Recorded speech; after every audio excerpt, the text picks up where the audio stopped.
Have you ever really stopped to think about what makes a country rich or poor?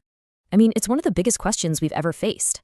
And for centuries, the entire field of economics has basically been this epic detective story, with some of the smartest people in history trying to crack this one case. So, let's grab our magnifying glasses and follow the clues. And this right here is the central question of the whole mystery. Is it gold in a vault? Is it giant factories? Or is it something else? Every single theory we're about to explore is like a new lead in the investigation, another attempt to finally solve the puzzle. And believe me, the answers they came up with have absolutely shaped the world we're all living in today. Okay, so our investigation kicks off in 18th century France. You've got kings, you've got merchants, and then you have this group of thinkers called the physiocrats who come along with a pretty wild idea. For them, all this talk about gold and trade was missing the point. The real source of wealth wasn't any of that. It was something much more basic, something right there under their feet. Now, this is where it gets really interesting. They had this concept called produit net, which just means net product. Their lead detective, a guy named François Quesnay, argued that only farming was truly productive. And why? Well, think about it. Agriculture is the only place where you put something in, like a seed, and nature itself multiplies your effort, giving you a whole harvest back, a huge surplus. Everything else, making furniture, trading goods, they said that just shuffles the existing wealth around. It doesn't create anything new. Okay, so this table here is basically their map of the economy, the first economic model ever, actually. Now, don't worry about the numbers, just follow the money. It all starts with the productive class, the farmers. They're the ones creating all the new stuff, the real wealth. From there, that wealth flows to the landlords in the form of rent, and then the landlords use that money to buy food and hire artisans to make things. See the flow? In their view, the entire system is powered by the surplus that comes straight out of the ground.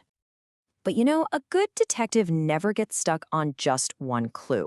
The investigation soon hopped across the English Channel to Britain, where a whole new crew of thinkers, the classical school, started following a completely different trail. They took the focus off the dirt of the farm and put it squarely on the sweat of the workshop. So here, our new detectives, guys like Adam Smith and David Ricardo, they argued that wealth isn't some gift from nature. Oh no, it's something created by human effort. This became known as the labor theory of value. Smith thought the price of something was basically the sum of all the costs, wages, profit, rent. But Ricardo, he refined that idea. He said the true value of a thing is determined purely by how much labor it took to make. So if it takes you twice as long to hunt a deer as it does to catch a beaver, then that deer is worth twice as much. Simple as that. And then Karl Marx enters the scene. He takes Ricardo's clue and follows it to a pretty explosive conclusion. He completely agreed that labor creates all value. But then he asked the killer question. If that's true, where does profit come from? For Marx, the answer was something he called surplus value. Think of it this way.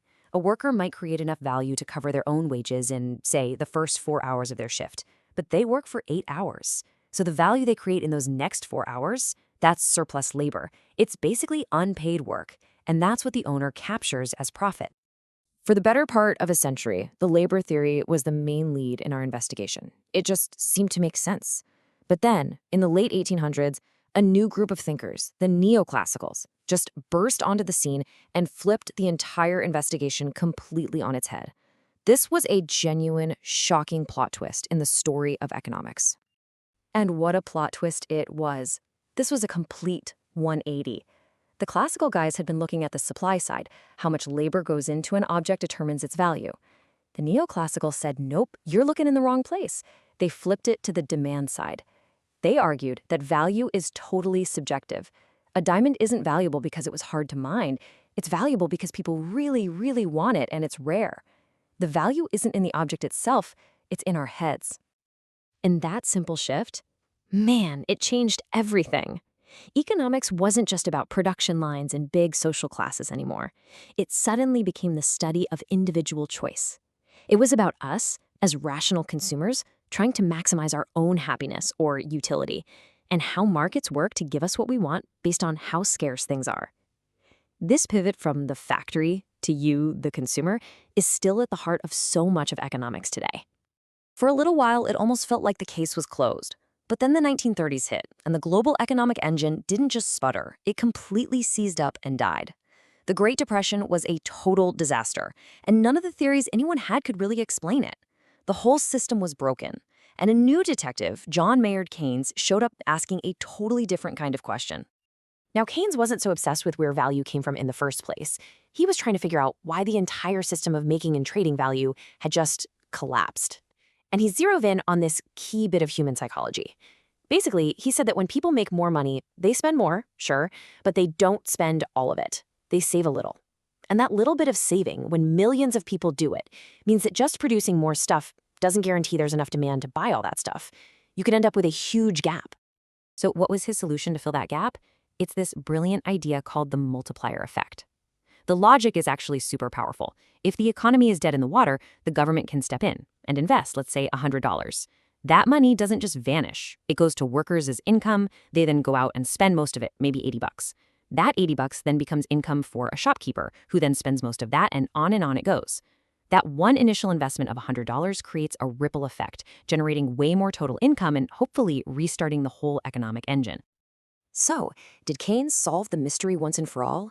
Not quite. His ideas were king for decades, but our investigation is still very much ongoing. The clues left behind by the physiocrats, the classicals, and the neoclassicals, well, they're all still being argued over and re-examined by economists today. The case is far from closed. Today, the investigation has kind of split into all these different branches, but you can still see the ghosts of our original detectives in these modern theories. Some schools focus on individual choices and rational thinking, just like the neoclassicals. Others are busy refining Keynes's big-picture ideas about how the whole system works. The debate is still raging. And this, right here, is why this whole detective story matters so much. This isn't just some dusty old academic argument. The answer to that question, where does wealth come from, it determines everything. It shapes how you're taxed, whether the government builds new hospitals, how the central bank sets interest rates. Every theory gives us a different blueprint for how to run society. So that brings us to the final question I want to leave you with.